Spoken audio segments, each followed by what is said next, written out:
अस्सलाम वालेकुम viewers, welcome back to my YouTube channel daily tips with Asma. आज की इस वीडियो में हम आपको बताएंगे शुमाइम नाम का मतलब और इसके बारे में दिलचस्प मालूमात।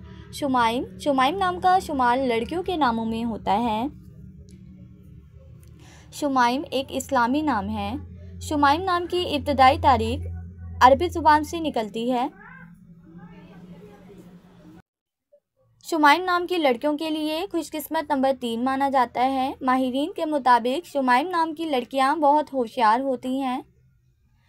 शुमाइम नाम का मतलब है कमाल की एक खुशबू।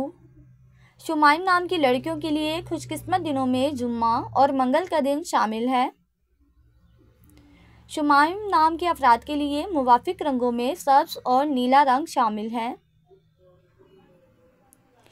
शुमाइम नाम के अफराद के लिए मुवाफिक पत्थरों में हीरा शामिल है।